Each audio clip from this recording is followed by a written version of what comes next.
नमस्कार, स्वागत है फिर से आपका आखिरी अपमान। और अभी स्लॉट चूंकि जवाब तो चाहिए का है, लेकिन ये प्रोग्राम जो आखिरी अपमान हम 6 बजे से लेकर के लगातार अभी कर रहे हैं और इस पर हम चर्चा कर रहे हैं। हमारे साथ जो कुछ मेहमान हैं वो भी हमारे साथ बने हुए हैं और बार बार हम इस प्रोग्राम में ये दिखाने की कोशिश कर रहे हैं, आपको समझाने की कोशिश कर रहे हैं कि जिस तरीके से डॉक्टर मनमोहन सिंह का अपमान हुआ और उनकी जो देन है उनकी देन किसी से छुपी नहीं है। उनकी पर्सनैलिटी और उनका व्यक्तित्व जो है वो किसी से छुपा हुआ नहीं है, लेकिन इस छुपे हुए व्यक्तित्व के पीछे उन्होंने क्या क्या सहा है, क्या क्या झेला है। 10 साल तक वो प्रधानमंत्री रहे देश के, लेकिन इसकी कीमत उन्हें क्या चुकानी पड़ी ये हम बताने की कोशिश कर रहे हैं। अब कल जब उनका निधन 9:51 पर आधिकारिक तौर पर जानकारी दी गई कि डॉक्टर मनमोहन सिंह अब हम लोगों के बीच में नहीं रहे, तो यह जानकारी जो सबसे पहले आई थी वो कांग्रेस की तरफ से नहीं आई थी, ना ही CWC की तरफ से आई थी, ना ही एम्स की तरफ से आई थी, बल्कि ये जानकारी आई थी रॉबर्ट वाड्रा की तरफ से। और उसके बाद जो कांग्रेस के जो नेता जो CWC की बैठक वहाँ पर बेलगामी में हो रही है वो वहाँ पर रद्द कर दी गई।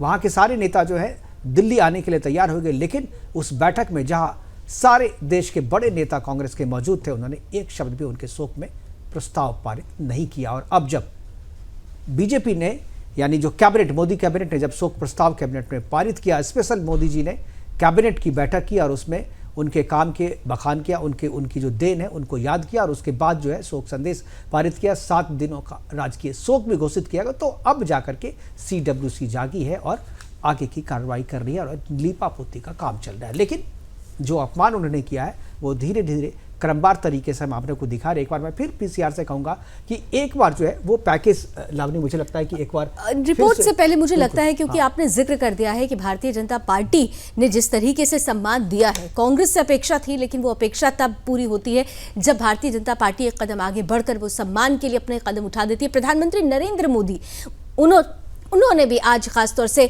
नमन किया है, श्रद्धांजलि दी है। प्रधानमंत्री नरेंद्र मोदी जी ने आज क्या कुछ उनको नमन करते हुए कहा, जरा वो बयान आपको सुनाते हैं और फिर इतिहास के उस पन्ने को भी टटोलेंगे जब खुद प्रधानमंत्री नरेंद्र मोदी जी ने भी सदन के अंदर ये कहा था कि रेनकोट पहनकर नहाने की जो कला है अगर सीखनी है तो वो डॉक्टर मनमोहन सिंह जी से सीखनी चाहिए, क्योंकि एक ऐसी शख्सियत जो कि पद पर रहते हुए भी भ्रष्टाचार का एक आरोप नहीं, लेकिन सरकार भ्रष्ट रही, ये बड़ी बात उन्होंने कही थी।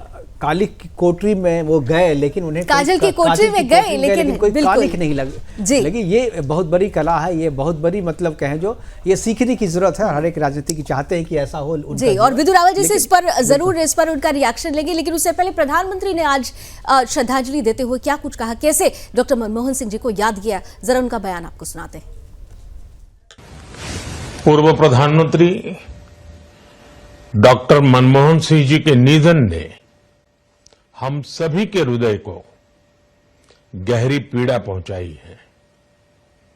उनका जाना एक राष्ट्र के रूप में भी हमारे लिए बहुत बड़ी क्षति है। विभाजन के उस दौर में बहुत कुछ खोकर भारत आना और यहां जीवन के हर क्षेत्र में उपलब्धियां हासिल करना ये सामान्य बात नहीं है। अभावों और संघर्षों से ऊपर उठकर कैसे ऊंचाइयों को हासिल किया जा सकता है, उनका जीवन ये सीख भावी पीढ़ी को देता रहेगा।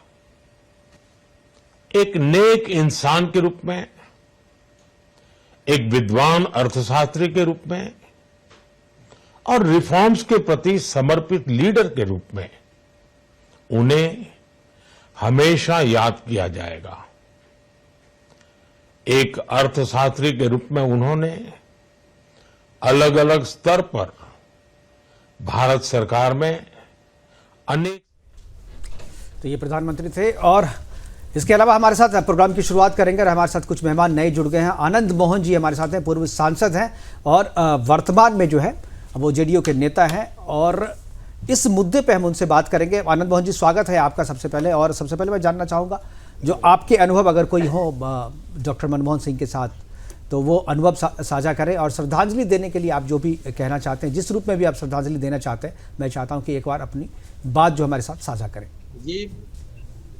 जी धन्यवाद। स्वर्गीय डॉक्टर मनमोहन सिंह जी, हमारे गुरुदेव चंद्रशेखर जी की खोज रहे। उनकी ईमानदारी ने, उनके जो अर्थशास्त्र के प्रति जो उनकी विद्वता थी, तो ये उनको प्रभावित किया, छुआ, और उन्होंने पहली बार रिजर्व बैंक का उनको प्रमुख बनाया। वहां से उनकी शुरुआत हुई और वो कहा करते थे कि ये व्यक्ति राजनीति में अगर आएगा तो बहुत ऊंचे पद तक जाएगा, और वो उनकी परिकल्पना वो साकार हुई। वो शालीनता के, सच्चाई के, निष्ठा के प्रतीक पुरुष थे, और आज मैं आदर के साथ भरे मन से उनको अपनी श्रद्धांजलि पेश करता हूं।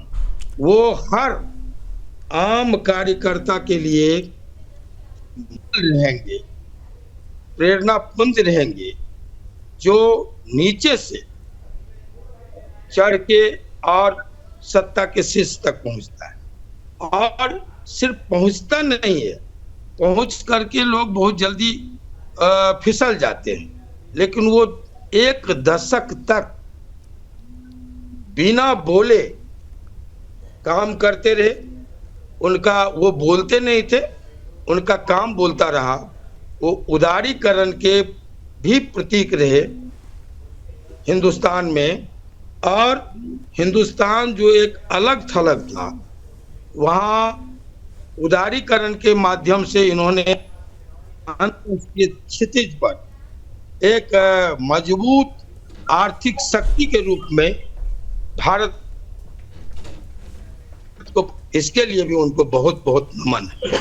बिल्कुल, ये आनंद मोहन जी, ये सारी बातें आनंद जो डॉक्टर मनमोहन सिंह के बारे में कही जाती है सबको पता, लेकिन एक जो चीज़ है, लगातार 2 टर्म वो प्रधानमंत्री रहे, लेकिन प्रधानमंत्री बनने की जो कीमत उन्होंने, लोग, आपने भी कहा कि वो कुछ बोलते नहीं थे, उनका काम बोलता था, लेकिन इस ना बोलने के पीछे की जो पीड़ा है, मैं उस पीड़ा पे ये प्रोग्राम कर रहा हूँ कि उन्होंने इस दौरान जो है काफ़ी अपमान भी सहा। उनके बाद, हालांकि वो प्रधानमंत्री थे, लेकिन प्रधानमंत्री के रूप में उनका कुछ चलता नहीं, सारी फाइलें 10 जनपद जाते थी और 10 जनपद से ही ये होती थी। और एक वाकया है कि 2 बार जो है वो, चूंकि फाइनेंस के सेक्टर से थे वो, तो 2 बार वित्त मंत्री वो अपनी पसंद का बनाना चाहते थे। एक 9 से लेकर के 12 तक, जब प्रणब मुखर्जी का जो टेन्योर रहा, उस दौरान जो है वो नटराजन जी को बनाना चाहते थे, लेकिन उनकी बात नहीं सुनी गई और प्रणब मुखर्जी को जो है वो बनाया गया वित्त मंत्री। उसके बाद जो दूसरा टर्म है, वहाँ पर वो मोन्टेक सिंह अहलूवालिया को चाहते थे कि वो बने वित्त मंत्री, क्योंकि वो उनके बहुत करीबी थे और उनके कामकाज से वो काफ़ी संतुष्ट थे, तो उनको लगता था कि उनके साथ कामकाज अच्छा होगा। लेकिन वहाँ भी मोन्टेक सिंह अहलूवालिया की जगह जो है पी चिदम्बरम को बना दिया गया।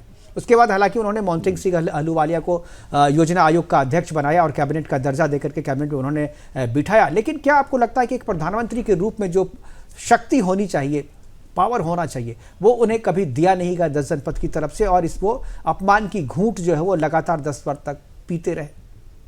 देखिए, अगर वो शक्तिशाली होते, हमने कहा कि वो सादगी के प्रतीक थे, वो सच्चाई के प्रतीक थे, वो ईमानदारी के प्रतीक थे, और वो निष्ठा के भी प्रतीक रहे कि लगातार अपमान सह करके भी एक पार्टी के प्रति अपनी निष्ठा को वो समर्पित करते रहे।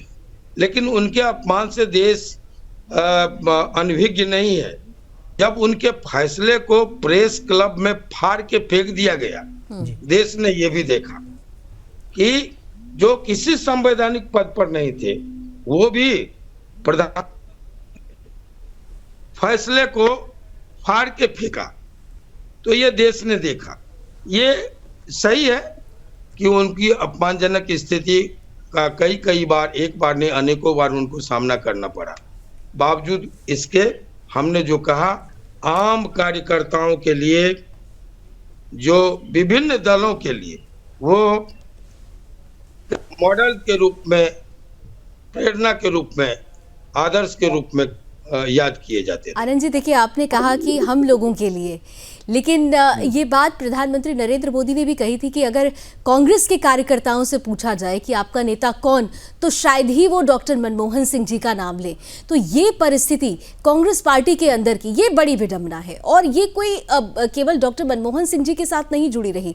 ये बाबा साहब अंबेडकर से लेकर ये जो कड़ी शुरू हुई, बाबू जगजीवन राम जी का भी नाम उसमें आता है, बहुत सारे नाम सामने आते हैं, पीवी नरसिम्हा राव जी का भी। केसरी जी को भी जानते हैं, आनंद मोहन जी बहुत करीब से जानते होंगे जी। सीताराम केसरी जी के साथ क्या किया कांग्रेस ने, ये भी किसी से छुपा हुआ नहीं है। तो ये परिस्थिति कांग्रेस को हाशिए पे लाती है जी। ये तब से शुरू नहीं हुआ जी, ये नेहरू काल से शुरू हो गया, और हम लोगों ने इंदिरा जी का जमाना भी देखा है ना जी, उसको भोगा है, जब पूरा देश जेल में तब्दील हो चुका था। उस दौर के में हम सबसे छोटे सिपाही थे जी, जिसको आप इमरजेंसी कहते हैं, उस दौर को हम लोगों ने भोगा है।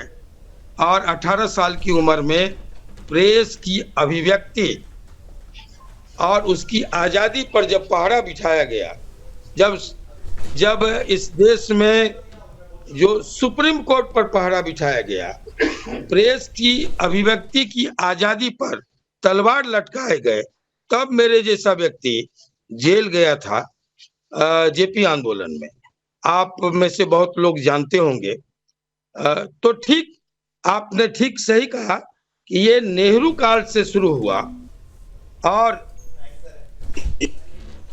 जब पार्टियों के अंदर आंतरिक लोकतंत्र समाप्त हो जाता है तो देश में भी लोकतंत्र जीवित नहीं रह सकता। व्यक्तिवाद जब शुरू होगा तो अधिनायकवाद का खतरा बढ़ जाता है। मैं बड़ी बेबाकी से इस बात को कहूंगा कि ये कोई आज के जमाने से नहीं है। मैंने कहा कि नेहरू काल से शुरू हुआ, इंदिरा जी के काल में हो कि आज का दौर हो, वहाँ नेता एक ही होते हैं, एक ही परिवार से होते हैं, दूसरे लोग वो सिर्फ नॉमिनल होते हैं, रबर स्टैंप होते हैं। बिल्कुल। और इस श्रेणी में आप अंबेडकर जी का नाम शायद भूल गए आनंद मोहन जी के। अंबेडकर जी का भी जो अपमान किया कांग्रेस ने, वो भी सबने देखा, और वो भी एक लंबी एक श्रृंखला रही है उसकी अपमान करने की। बिल्कुल, हमारे साथ बने रहिए। हमारे साथ नेहा धवन जी जुड़ गई हैं, और नेहा धवन जी ने भी, इनका भी कुछ अनुभव है डॉक्टर मनमोहन सिंह के साथ। मैं चाहूँगा नेहा जी, आप अपने अनुभव बताएं। और जो अपमान की बात हम कह रहे हैं कि लगातार अपमान की घूंट पी करके जो है मनमोहन सिंह लगातार प्रधानमंत्री के पद पे बने रहे, और इसके पीछे एक वजह ये भी, अभी जो स्वामी जी हमारे साथ थे, स्वामी, हालांकि विदु जी सहमत नहीं थे, लेकिन स्वामी जी कह रहे थे कि नहीं, वो सब चीज़ जानते हुए इसलिए पद पे बने रहे क्योंकि उस समय देश के लिए ज़रूरी था, और वो नहीं चाहते थे कि हम इस्तीफा अगर दें तो कोई ना कोई व्यक्ति तो वहाँ पर आएगा ही रबर स्टैम्प के रूप में, और जिस तरीके से कांग्रेस चाहती है उस तरीके से वो करा करके तो वो देश के लिए सही नहीं होता। इसलिए बहुत सारी चीज़ों को मनमोहन सिंह ने अपमान के घूंट पीने के बाद उस पोजीशन पर रह के बहुत सारी चीज़ों को रोका भी। तो ये भी एक जो कम्युनल बिल की जो बात कह रहे थे वो बिल्कुल सही है कि उसको मनमोहन सिंह जी ने भी रोका था, और अगर वो आता तो काफ़ी खतरनाक होता हमारे समाज के लिए, हमारे देश के लिए। मैं नेहा जी से कहूँगा कि एक बार आप अपनी बात रखें। नेहा जी। निश्चित तौर पर मुकेश जी, आज का जो ये समय है और आज के इस दुखद पल को मुझे आपने उनको याद करने का भी मौका दिया, इसके लिए मैं आपकी भी आभारी हूँ। निश्चित तौर पर देश के लिए आज ये बहुत ही क्षतिपूर्ण दिन है, और मैं कहूंगी कि हरियाणा के लिए तो ये दोगुना हो गया, क्योंकि हमारे पूर्व मुख्यमंत्री ओम प्रकाश चौटाला जी भी इन्हीं दिनों में गए, और इसी सप्ताह में गए, और इसी सप्ताह में ही माननीय पूर्व प्रधानमंत्री डॉक्टर मनमोहन सिंह जी भी चले गए। और ये बात तो देखिए, आप बहुत देर से चर्चा कर रहे हैं, मैं सुन भी रही थी, देख भी रही थी आपकी इस डिबेट को। ये बात कहने में मैं भी गुरेज नहीं करूंगी कि उनका व्यक्तित्व बहुत बहुत शानदार व्यक्तित्व था। बहुत ही भारत देश में एक ईमानदार प्रधानमंत्री की छवि के रूप में उन्होंने काम किया, चाहे जिस भी पद पर रहे, चाहे वो प्रोफेसर पद पर रहे, चाहे वो किसी आयोग के चेयरमैन, उप चेयरमैन, वाइस चेयरमैन रहे, चाहे वो अपने मंत्री पद पर रहे, कैबिनेट मंत्री पद पर, चाहे किसी भी प्रशासनिक सेवा में वो रहे। उन्होंने अपनी उन जगह के हिसाब से, अपने कार्य के हिसाब से उसके साथ पूर्ण जो है निष्पक्षता से काम किया। आज दुखद पल है देश के लिए। बिल्कुल सही बात है ये कि कांग्रेस का जो व्यक्तित्व है वो उनके पर्सनल व्यक्तित्व के साथ मैच नहीं खाता है। आज की कांग्रेस तो बिल्कुल ही मैच नहीं खाती है। और 47 के समय जब देश का बंटवारा हुआ, वो जो माहौल कांग्रेस का उस समय था, चाहे वो धर्म के आधार पर दो देशों का बंटवारा करना और उसके बाद एक देश को तो धर्म के आधार पर बांट देना और दूसरे देश को बनाते हुए धर्मनिरपेक्षता की बात को बीच में लाना, जो उसके पीछे की जो मंत्रणा है वो आप सब जानते हैं, उसे बताने का भी यहाँ आज कोई औचित्य नहीं है। भारत को आज जिस जगह पर खड़ा किया है कांग्रेस ने, उस विचारधारा से भले ही डॉक्टर मनमोहन सिंह जी वाक्य नहीं रखते हो, लेकिन जो कस्में उन्होंने अपने देशभक्ति के लिए खाई थी, उस देशभक्ति को निभाने का उन्होंने अपने जीवन में 100% काम किया है, इसमें कोई संदेह नहीं है। दूसरी बात मैं यहाँ पर यह भी कहना चाहूंगी मुकेश जी की 2013 में मुझे सौभाग्य से, जब वो प्रधानमंत्री थे, पंकज पचौरी जी उनके मीडिया एडवाइजर थे, मुझे प्रधानमंत्री आवास जाकर उनसे मिलने का मौका मिला और एक इंटरनेशनल प्रोजेक्ट में उस समय मैं नेशनल की हेड थी और उस नेशनल प्रोजेक्ट को करते हुए मुझे डॉक्टर साहब से मिलने का मौका मिला था। वो पल मैं आज जरूर यहाँ पर याद करना चाहूंगी, क्योंकि मेरे जैसा एक छोटा सा काम करने वाला व्यक्ति जब देश के सर्वोच्च व्यक्ति के साथ प्रधानमंत्री के पद पर होने पर उनसे मिलते हैं तो मैं उनके व्यक्तित्व से पर्सनली बहुत प्रभावित हुई थी। बहुत डाउन टू अर्थ थे। मेरी उम्र भी आज से जो है लगभग 10 साल पहले की थी और मैं बहुत यंग एज में उनसे मिली थी और मैं बहुत प्रभावित हुई उनके इस पोजीशन पर इतने सौम्य व्यवहार को देखते हुए कि प्रधानमंत्री देश का इतना सौम्य और इतना सरल हो सकता है। और एक गुरु की तरह से, एक शिक्षक की तरह से उन्होंने बात की, एक राजनेता के तौर पर बात नहीं की। और मैं आज ये भी बताना चाहूंगी कि किस तरह से उनके ऑफिस में बैठकर जब मुझसे, मेरे जैसे छोटे व्यक्ति से भी ये पूछा गया कि 1 स्पून शुगर इन कॉफी और 2 स्पून शुगर, और ये प्रधानमंत्री जी ने खुद पूछा था। और मुझे ध्यान है आज भी कि पंकज पचौरी जी ने खुद अपने हाथ से कॉफी उठाकर हमें सर्व की थी। मेरे साथ में उस समय लेस्ली एडविन, जो कि हमारी इंटरनेशनल प्रोजेक्ट की हेड थी, जो कि Oscar award winner film director हैं, वो हमारे साथ में थी और हम प्रधानमंत्री जी से मिलने के लिए गए थे। और वो वाकया आज मेरी आंखों में, बिल्कुल आप सही कह रही हैं। बिल्कुल ये उनकी सादगी की चर्चा हर जगह होती है। लेकिन अब मैं जो बात कर रहा हूँ कि अपमान की बात कर रहे हैं और हमारे साथ जो 2 मेहमान जुड़े हुए, मैं उनसे चाहूँगा कि क्या ज़्यादा पुरानी बातें नहीं करते। अगर मैं सीताराम केसरी से शुरू करूं और यायूगंज नरसिम्हा राव से शुरू करूं और डॉक्टर मनमोहन सिंह तक आऊं, तो मैं आगे अगला नाम क्या मल्लिकार्जुन खड़गे जो है, अगली बार हम लोग जब चर्चा कर रहे होंगे तो शायद हम ये मल्लिकार्जुन खड़गे, क्योंकि मल्लिकार्जुन खड़गे के बारे में भी उनके लिए बहुत सारी चीजें, अपमान अगर कहा जाए तो वो सिलसिला शुरू हो चुका है। क्योंकि जब प्रियंका गांधी अब नॉमिनेशन के लिए गई हुई थी तो फैमिली अंदर थी और गेट पर वो बाहर खड़े थे, तो सिलसिला तो शुरू हो ही चुका है। क्या कांग्रेस के बाहर का कोई भी व्यक्ति सम्मान पाने लायक नहीं है? क्या ये एक ट्रेंड बन गया? क्या ये एस्टैब्लिश करना कांग्रेस खुद चाहती है, फिर भी नेता उनके साथ लग रहे थे? मैं चाहूंगा कि विदु जी इस पे करें, उसके बाद मैं तनुज दीक्षित जी के पास भी चाहूंगा, मैं उनसे भी चाहूंगा कि इस पे कमेंट हो। विदु रावल जी। देखिए, किसी महान शख्स मृत्यु के बाद जो है उनकी अच्छी स्मृतियां याद की जाती हैं, लेकिन संपूर्णता में देखा जाए तो जिस प्रकार से समय समय पर मनमोहन सिंह जी का, जैसे मैंने पहले ही शुरू किया था बात, अलग अलग समय पर जानबूझकर जो है उनको उनके प्लेस में रखने के लिए जिस प्रकार से कांग्रेस पार्टी और विशेष रूप से ये जो परिवार है वो काम करता रहा, ये देखने वाली बात है। मैं आपको 2 कॉन्ट्रास्ट दिखाता हूं। प्रधानमंत्री पद के लिए मोदी जी का नाम जो है हमारी जो केंद्रीय बैठक है उसमें तय।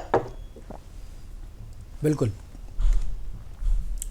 आपकी आवाज विदु जी हमारे पास नहीं आ रही, लगता नेटवर्क की कुछ समस्या आ रही है। नहीं आइए, ठीक है जी, अब आ रही है जी। प्रधानमंत्री भारतीय जनता पार्टी ने अपना 2014 का लोकसभा का उम्मीदवार जो है प्रधानमंत्री का उम्मीदवार जो है मोदी जी को घोषित कर दिया था। उस दौरान पाकिस्तान के प्रधानमंत्री नवाज शरीफ ने जब भारत के तत्कालीन प्रधानमंत्री स्वर्गीय मनमोहन सिंह जी को देहाती औरत कहा, तो सबसे पहले बाहर निकलकर किसने निंदा की, किसने आड़े हाथों लिया? मोदी जी ने लिया। लेकिन वहीं उनके खुद के जो है उनकी खुद की पार्टी के नेता जो है एक सांसद, बिल्कुल बार बार नेटवर्क कुछ प्रॉब्लम, जी आप आवाज थोड़ी सी प्रॉब्लम। जी पार्टी द्वारा जो अध्यादेश है उनको उन्हीं के सांसद जो है किस प्रकार नॉनसेंस कहकर, देखिए लोग कहते हैं वो फाड़ा नहीं था, वो अध्यादेश उनके हाथ में नहीं था, कागज कुछ और थे। मैं कुछ और कहता हूं, मैं ये कहता हूं वो अध्यादेश चाहे ना फाड़ा हो, लेकिन 2 दिनों बाद वही कैबिनेट आकर अपने अध्यादेश को वापस ले लेती है। इसको फाड़ना नहीं कहेंगे क्या? देखिए किस प्रकार से प्रधानमंत्री पद की गरिमा को लगातार जो है इन 10 सालों में कम किया गया, 2004 से लेकर 14 तक। उस पर विचार करना पड़ेगा। एक extra constitutional body national advisory council बैठ जाती है और उसमें आकर ये कम्युनल वायलेंस बिल की बात कर रहे थे। देखिए सबका अपना मत हो सकता है, मैं लगातार ये बात कहता हूं, communal violence bill Manmohan Singh ji की पहल के कारण नहीं रुका था। मैं फिर से रिपीट कर रहा हूं, आप लोकसभा के अंदर स्वर्गीय अरुण जेटली जी की और कपिल सिब्बल जी की बहस देखिए, और उस लोकसभा के बाद किस प्रकार से खुद सरकार ने ड्रॉप किया था। मनमोहन सिंह जी का उसमें क्या रुख था, इसमें कोई एविडेंस नहीं है। ठीक है, हम रेनकोट वाला आदत पड़ी हुई है हम लोगों को रेनकोट करने की, लेकिन मैं इसमें उनको बेनिफिट ऑफ डाउट नहीं दे रहा हूं। किसी प्रकार से पूरी चर्चा हुई थी और वो जो सरकार थी वो अल्पमत की सरकार थी, उसको अलग अलग जगह से समर्थन मिला हुआ था, जो समर्थन शील्ड हो रहा था। जयललिता जी की बात हो, लेफ्ट की बात हो, इसके कट्टर विरोध किया था हम सब लोगों ने। तो इसके अलावा किस प्रकार से हम जानते हैं कि आपने दो फाइनेंस मिनिस्टर्स की बात की। देखिए उनके ऊपर पुस्तक आई, संजय बारू जी ने पुस्तक लिखी एक्सीडेंटल प्राइम मिनिस्टर, लेकिन खुद मनमोहन सिंह जी ने कहा मैं एक्सीडेंटल प्राइम मिनिस्टर से पहले एक्सीडेंटल फाइनेंस मिनिस्टर था। फाइनेंस मिनिस्टर रहते हुए और वो आपने बड़ा अच्छा उल्लेख किया कि वो दोनों बार जो है अपनी पसंद का फाइनेंस मिनिस्टर नहीं बना पाए। पहली बार प्रणब मुखर्जी बने 2004 से 9 और उसके बाद 4 से 9 से 13, 4 से 12, 4 से 12। लेकिन वो जो 2 लोग और वो नहीं चाहते थे जो कैबिनेट में आए, जिसका डॉक्यूमेंटेड चीजें हैं हमारे पास, वो टी.आर. बालू और ए राजा। बिल्कुल सही कहा। राजा का उन्होंने विरोध किया था। अब वही राडिया टेप्स जो जब हम गोदी मीडिया और पता नहीं क्या क्या आज के जमाने में कहने लगते हैं, अब टी.आर. बालू और ए राजा का विरोध करना प्रधानमंत्री कर रहे हैं। Manmohan Singh ji is not okay with T R. Baalu and A Raja, ये उन्हीं नीरा राडिया टेप्स में आता है। लेकिन वहां पर राडिया टेप्स जो है कैबिनेट का गठन कर रही हैं, एनएससी जैसी एक एक्स्ट्रा कॉन्स्टिट्यूशनल बॉडी जो है देश के लिए कानून बना रही है, प्रधानमंत्री कार्यालय से पास हुई फाइलें जो है 10 जनपद जा रही हैं। ये सब कुछ जो है प्रधानमंत्री की गरिमा को गिराने वाला था। मैं उसके बावजूद भी उनको ये बेनिफिट ऑफ डाउट देना चाहता हूं कि वो इस सारे के अंदर शामिल नहीं थे। लेकिन ये कहना कि वो हट जाते तो कोई और आ जाता। अब 2 लोगों के नामों की चर्चा हुई थी उस समय, 2004 की बात कर रहा हूं, मैं पूरी कर रहा हूं अपनी बात को कहते हुए, कि प्रणब मुखर्जी और मनमोहन सिंह जी, इन 2 नामों पर चर्चा हुई थी। क्या प्रणब मुखर्जी के रहते हुए कभी हिंदू आतंकवाद जैसे शब्द की बात आ सकती थी क्या प्रणब मुखर्जी जी के प्रधानमंत्री रहते हुए क्या वक्फ बोर्ड को एक दिन में 123 जो प्राइम एकड़ जो है संपत्ति दी गई, जाते जाते जब आपको मैंडेट लूज कर चुके हैं आप 2014 में, क्या ये दी जा सकती थी? क्या प्रणब मुखर्जी भी इस बात से सहमत होते कि देश के संसाधनों पर पहला हक जो है गरीब का नहीं है, दलित का, पिछड़े का, वंचित का नहीं है, बल्कि अल्पसंख्यकों और वो भी विशेष रूप से मुसलमानों का है? क्या प्रणब मुखर्जी ऐसा कहते हैं? मुझे डाउट है इस बारे में, लेकिन आज जो है उनकी स्मृतियों को याद करने की बात है। क्या प्रणब मुखर्जी टेंटेड मिनिस्टर्स की बात जो है, जो टेंटेड मिनिस्टर्स पहली बार बने थे 2004 से 9 वाले, उसमें क्या सहमति रखते? मुझे इस पर रिजर्वेशन है। देखिए ये पूरा लॉस्ट डेकेड जिसको कहते हैं 4 से लेकर 14 तक, उस समय हमारे राष्ट्र के अध्यक्ष जो हैं स्वर्गीय सरदार मनमोहन सिंह जी थे, जो कि रिनाउंड इकोनॉमिस्ट हैं, आपने भी कहा, लेकिन जो फाइनेंस मिनिस्टर के रूप में जो आधारशिला रखते हैं हमारे इकोनॉमिक रिफॉर्म्स की, वो जब प्राइम मिनिस्टर बनते हैं तो उन रिफॉर्म्स को रोक देते हैं।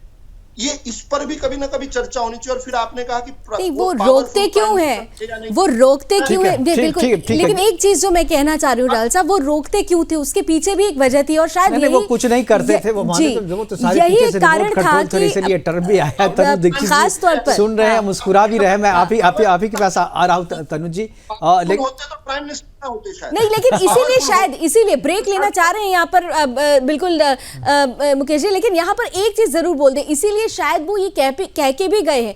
अगर खुद डॉक्टर मनमोहन सिंह जी की पंक्तियों को याद कीजिए तो उन्होंने कहा था कि इतिहास मेरा मूल्यांकन करेगा, मेरे कार्यकाल का मूल्यांकन करेगा। तो ये जो मूल्यांकन है वो पॉजिटिव, इतिहास सभी के कार्यकाल का मूल्यांकन का, खासतौर पर इस पद पर बैठे हुए जो लोग हैं उसका इतिहास मूल्यांकन करता है, चाहे वो मोदी जी हो चाहे वो मनमोहन सिंह जी हो, सबका मूल्यांकन होता है। फिलहाल बात एक छोटे से ब्रेक का, जाइएगा कहीं, चर्चा इसी तरीके से जारी रहेगी।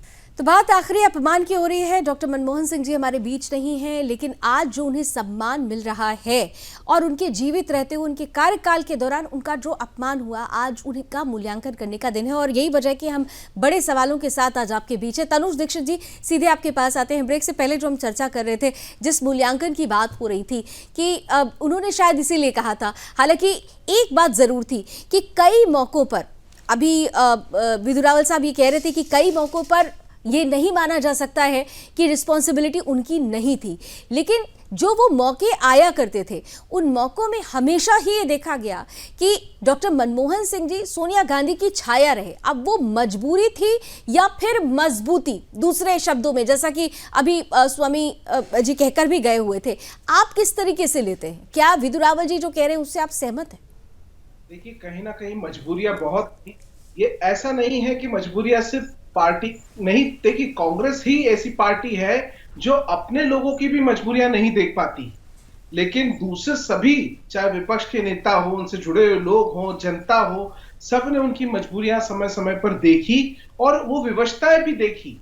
आप अगर ज्ञात हो तो मैं आपको बताऊं, जो अभी हाल ही में केंद्रीय कृषि मंत्री और पूर्व मुख्यमंत्री रहे मध्य प्रदेश के शिवराज सिंह चौहान ने भी उनके निधन पे किस्सा शेयर किया, जिसमें उन्होंने बताया जब वे अपने वॉशिंगटन के दौरे पर थे तो एक वॉशिंगटन में एक पत्रकार ने, मनमोहन सिंह जी उस समय प्रधानमंत्री थे और शिवराज सिंह जी मध्य प्रदेश के मुख्यमंत्री थे, तो उनसे पूछा कि आपके प्रधानमंत्री जो है, यानी तत्कालीन प्रधानमंत्री डॉक्टर मनमोहन सिंह, वो अंडर अचीवर हैं, तो बताइए विदेशी जो मीडिया है वो उन्हें अंडर अचीवर नाम से संबोधित करता था। इसके पीछे उनकी पर्सनल शख्सियत के पीछे कोई डाउट नहीं, वो इतना अच्छा व्यक्तित्व, इतने पराकाष्ठा के साथ में उन्होंने देश में समय समय पर इतने महत्वपूर्ण योगदान, लेकिन क्योंकि वे कांग्रेस जैसे दल में होने की वजह से उनकी वो महानता, उनकी वो विद्वता, उनकी ये सब कर्म और ये पराकाष्ठाएं शायद पार्टी के बाहर कहीं हम लोग देख रहे थे, लेकिन अंतर्राष्ट्रीय पटल पर दुनिया में वो उतने कीर्तिमान के रूप में नहीं दिखाई दे रही थी। वजह यही होती है कि किस पार्टी में कैसे व्यक्तित्व के साथ में किस व्यक्ति को कैसा रखा जा रहा है, और यही जो एक चीज है, ये दर्द जो है, ये हमें समय समय पर डॉक्टर मनमोहन सिंह के भाषणों से, या जब कभी वक्तव्य होता था, या वो खास करके जो चुप्पी साध लेते थे बहुत महत्वपूर्ण विषयों पे, वहां समझ में आती थी। और यही एक बहुत बड़ी चीज है कि जो उनके साथ चली गई। लेकिन देखिए, कांग्रेस ने सिर्फ डॉक्टर मनमोहन सिंह ही नहीं, ऐसे कई सारे नेता जिन्हें अपने अपने स्थल पर एक वो स्वतंत्रता प्रदान नहीं करी, चाहे वो डॉक्टर प्रणब मुखर्जी रहे हों, चाहे पूर्व में आजाद भारत के कहीं दिग्गज राष्ट्रीय नेता, उनको कहीं ना कहीं वो अपमान का एक सामना दल के अंदर सामना करना पड़ा है। जी बिल्कुल सही कहा आपने कि दल के अंदर सामना करना पड़ रहा है। और ये हम जो आज आखिरी अपमान, ये जो शीर्षक से जो हम ये प्रोग्राम कर रहे हैं, ये इसलिए नहीं करें कि भाई पार्टी के भीतर का मामला है, उसमें हम हस्तक्षेप नहीं करें, लेकिन पार्टी जब किसी को प्रधानमंत्री बना देता है तो एक संवैधानिक पद होता है, और संवैधानिक पद पर बैठे का अपमान अगर कोई करता है, कोई भी पार्टी करता है, तो वो संविधान का अपमान है, देश का अपमान है। और इसी लिहाज से ये प्रोग्राम आज हम कर रहे हैं। हमारे साथ विकास ने कुछ किया है, एक बार लावली जरा उसे। बिल्कुल, खास तौर पर क्योंकि कल अंत्येष्टि होनी है और इसे लेकर जो पूरी परिस्थिति है, जो कार्यक्रम है कल का, इसकी जानकारी जुटाने का प्रयास किया है। विकास ग्राउंड जीरो पर उपस्थित है, उन्होंने एक छोटी सी रिपोर्ट हमें भेजी है, मेरे सहयोगी विकास ने। आइए जरा उनकी रिपोर्ट देख लेते हैं। वक्त हमारी मौजूदगी स्वर्गीय डॉक्टर मनमोहन सिंह जी के आवास पर है और पीछे में तस्वीरें आपको दिखाऊंगा कि उनका वही आवास है जहां इस समय उनके पार्थिव शरीर को रखा गया है और यही वो जगह है जहां कल रात में प्रियंका गांधी पहुंची थी और तमाम कांग्रेस के बड़े नेता जो हैं वो इस समय यहां इनके आवास पर पहुंच रहे हैं और आपको तस्वीरें मैं दिखाना चाहूंगा। बड़ी संख्या में न सिर्फ कांग्रेस पार्टी बल्कि तमाम पार्टियों के नेता जो हैं वो इनके आवास पर पहुंच रहे हैं। देर रात मनमोहन सिंह जी की बेटी जो कि फॉरेन में है वो भारत पहुंचेंगी, इसी आवास पर पहुंचेंगी और कल की अगर बात की जाए तो कल एक तरफ कांग्रेस का स्थापना दिवस भी है, ऐसे में संभावना ये भी है कि उनका पार्थिव शरीर जो है कांग्रेस के कार्यालय भी ले जाया जा सकता है। इस वक्त तमाम कांग्रेस के नेताओं का और भारतीय राजनेताओं का आने जाने का सिलसिला जारी है। हलचल में आपको दिखा रहा हूं, इस समय बड़ी संख्या में यहाँ पे जो नेता हैं वो पहुंच रहे हैं। फिलहाल कैमरामैन दीपक के साथ विकास सक्सेना, सुदर्शन न्यूज, दिल्ली। तो बड़े नेता पहुंच रहे हैं और बहुत जल्दी 20-20 सेकंड में अब मैं तीनों से ही प्रतिक्रिया लेना चाहूंगी, क्योंकि अभी देखिए अब ठीक है हम बात कर रहे हैं डॉक्टर मनमोहन सिंह जी की, कुछ ऐसी कड़ियां थी जो उनको मजबूरी के घेरे में डालती थी, लेकिन कहते हैं ना कि जब एक अच्छी आत्मा जाती है तो ईश्वर भी रोता है। और आज का जो वातावरण था, आज दिन भर से बारिश होती रही है और लोग ये कहते रहे हैं, सुरेंद्र स्वामी जी भी कह रहे थे कि मोक्षा एकादशी, उस सफला एकादशी और मोक्षदायिनी एकादशी भी साथ में है। तो ऐसी परिस्थिति में उनका जाना निश्चित रूप से एक अच्छी आत्मा और आखिरी अपमान ये कहकर, ये दरअसल कार्यक्रम, इसके पीछे एक बड़ा उद्देश्य छिपा हुआ है। हम उस अपमान को याद दिलाने का प्रयास कर रहे हैं जिसकी पूरी कहानी कांग्रेस पार्टी में उन नेताओं को झेलनी पड़ी है जो सम्मान के हकदार थे। दरअसल इस चर्चा को करके हम उस सम्मान को सामने रख रहे हैं जिसकी कहानी आप लोगों को, हमारे आने वाली पीढ़ी को जानने की जरूरत है और इसीलिए ये विशेष कार्यक्रम था। 20-20 सेकंड तीनों ही अतिथियों को देना चाहती हूं। चलते चलते क्या कहना चाहेंगी? नेहा जी, आपसे शुरुआत करती हूँ। अनम्यूट कर लीजिए ma'am please. Neha ji unmute. Neha ji आपकी आवाज नहीं आ रही, अनम्यूट करें अपने आप को। जी आपको आवाज मिल जी रही है? जी जी। निश्चित तौर पर सुदर्शन चैनल की ये बहुत अच्छी पहल है और इस विषय पर चर्चा होनी भी चाहिए थी, क्योंकि कांग्रेस पार्टी कभी भी अपने एक अच्छे लीडर को ना तो जगह दे पाई, ना ही सम्मान दे पाई है। इस बात के पर चर्चा जरूर होनी चाहिए। मुझे भी एक वाकया याद आ रहा है 1986 का, जब राजीव गांधी जी प्रधानमंत्री थे और माननीय डॉक्टर मनमोहन सिंह जी योजना आयोग के उपाध्यक्ष थे, और तब वो ग्रामीण अर्थव्यवस्था को लेकर और उसके ग्रामीण अर्थव्यवस्था के विकास को लेकर एक प्रेजेंटेशन दे रहे थे और माननीय राजीव गांधी जी ने सबके सामने उनका अपमान किया, उनकी बेइज्जती की और उनके आयोग को योजना आयोग की जगह उन्होंने कहा कि ये बिल्कुल है।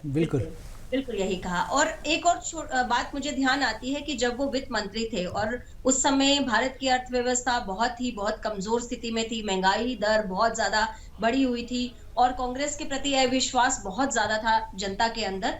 और जब वो वित्त मंत्री बने और पीवी नरसिम्हा राव उस समय प्रधानमंत्री थे और उस समय जब उन्होंने बजट पेश किया तो उस बजट को, जो कांग्रेस की ही अखबार थी नेशनल हेराल्ड, जिस पर इतना बड़ा घोटाला भी कांग्रेस का सामने आया, नेशनल हेराल्ड पेपर में ही वित्त मंत्री के कारण उनको जो है अपमान सहन करना पड़ा और उसमें ये छापा गया कि आज का जो बजट है वो मिडिल क्लास को डुबो देने वाला बजट है।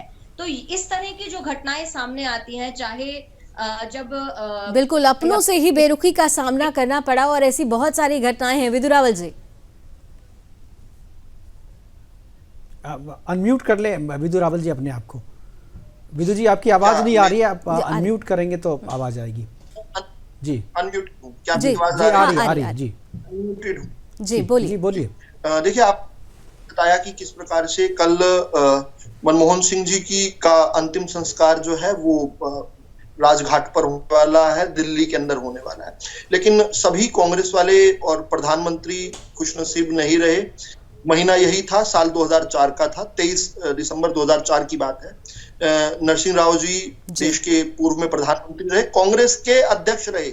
मनमोहन सिंह जी कांग्रेस के कभी अध्यक्ष नहीं रहे, यानी कांग्रेस के बड़े नेता रहे। उनको किस प्रकार से जो है उनकी 11 बजे उनको ही वाज डिक्लेयर्ड डेड, और उसके बाद जब उनकी जो बॉडी जो है 24 अकबर रोड के बाहर ये लाई गई कि भाई 24 अकबर रोड जो कांग्रेस का मुख्यालय है वहां पर रखी जाएगी, लेकिन अचानक से खुले कपाड़ भेड़ दिए गए, बंद कर दिए गए। 2-2 घंटे सड़क पर उनकी जो है, उनके कुछ लोगों ने अंतिम दर्शन किए और उसके बाद वहां बेरुखी नहीं खत्म होती है। उसके बाद जो है उनका जो पार्थिव शरीर है दिल्ली स्थित उनके घर पर जब पहुंचा मोतीलाल नेहरू मार्ग पर, वहां पर पहले देश के तत्कालीन जो गृह मंत्री थे शिवराज पाटिल और उसके बाद सोनिया गांधी, गुलाम नबी आजाद, ये सब लोग वहां जाते हैं और वहां जाकर श्रद्धांजलि देने से पहले प्रभाकर जो उनके बेटे हैं उनको कन्विंस करवाने लगते हैं कि किस लिए दिल्ली की बजाय उनकी अंत्येष्टि जो है जाकर आंध्र प्रदेश में की जाए। आंध्र प्रदेश में उस कौन मुख्यमंत्री था? वाईएस राजशेखर रेड्डी, स्वर्गीय वाईएस राजशेखर रेड्डी। और उनके और राव साहब के बीच में जो तल्खी है वो भी एक डॉक्यूमेंटेड है, मुझे लगता नहीं इतना समय होगा, लेकिन बात ये बतानी जरूरी है कि मजबूर किया गया। और 10 साल तक आज जो कांग्रेस पार्टी ये मांग कर रही है, मैं इसको राजनीतिकरण नहीं करना चाहता था कतई, लेकिन आज कांग्रेस पार्टी मांग कर रही है कि उनकी समाधि का, उनके स्मारक का क्षेत्र मनमोहन सिंह जी का दिल्ली में दिया जाए।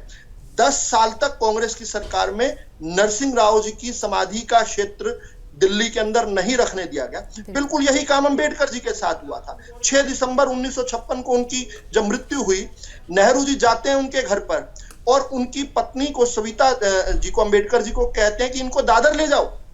दादर, और विशेष विमान से दादर भेजते और खुद दादर नहीं जाते। प्रधानमंत्री रहते हुए खुद दादर नहीं जाते। ये सारी चीजें जो है आज सामने, लेकिन मैं ये मानता हूं कि वो एक बड़ा अच्छा जीवन जी कर गए हैं। मैं बात पूरी करते हुए ये कहता हूं कि शायद उनके अच्छे कार्यों के कारण ही, मनमोहन सिंह जी के, उनको ये सौभाग्य मिल रहा है कि इस समय कांग्रेस की सरकार नहीं है। नहीं तो क्या होता, इसकी कल्पना मात्र से ही हम सिहर सकते हैं। बिल्कुल बिल्कुल सही कहा, यही बात हम पहले भी जिक्र कर चुके हैं। तनुज दीक्षित जी, मैं एक ही चीज को याद दिलाऊंगा। 3 जनवरी 2014 को बतौर प्रधानमंत्री रहते हुए उन्होंने अपनी आखिरी प्रेस कॉन्फ्रेंस की थी डॉक्टर मनमोहन सिंह जी ने, और उसमें उन्होंने 2 लाइनें कही थी, मैं पढ़ के बताऊंगा।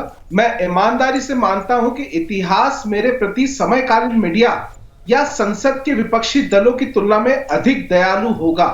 ये एक तरीके से मुकेश जी और पूरा सार है, जो मुझे लगता है ये आखिरी अपमान का भी कार्यक्रम जो हुआ सुदर्शन चैनल के माध्यम से, इसका भी सार ये बताता है। जी बिल्कुल, थैंक यू हमारे साथ जुड़ने के लिए। तनुज दीक्षित जी आपका, विदु रावल जी आपका और नेहा जी आपका बहुत बहुत धन्यवाद। और सुरेंद्र स्वामी जी जुड़े थे, आनंद मोहन जी जुड़े थे, जगदम्बिका पाल जी जुड़े थे, आप सबका भी बहुत बहुत धन्यवाद इस प्रोग्राम में जुड़ने के लिए और अपनी बात हमारे साथ साझा करने के लिए। लेकिन जो चर्चा हम शुरू कर रहे थे लावनी, जो हमने आज के अंत किया कि अंतिम अपमान, ये अपमान जो है इतिहास याद रखेगा। जो आखिरी प्रेस कॉन्फ्रेंस में उन्होंने कहा था कि इतिहास हमारे साथ जो है थोड़ी रहमी बरतेगा, वो बिल्कुल, क्योंकि इतिहास भी जानता है और वर्तमान भी जानता है कि उनके साथ जो है क्या हुआ था। और उन्होंने मजबूरी में जो भी फैसले किए, जिसके लिए कांग्रेस को हम आज कांग्रेस की आलोचना करते हैं, उसके मुखिया मनमोहन सिंह थे। और शायद यही वजह है कि आलोचना कांग्रेस की होती है, मनमोहन सिंह का केवल नाम होता है, लेकिन उनकी आलोचना कोई नहीं करता, क्योंकि दिल से सभी जानते हैं कि मनमोहन सिंह जो है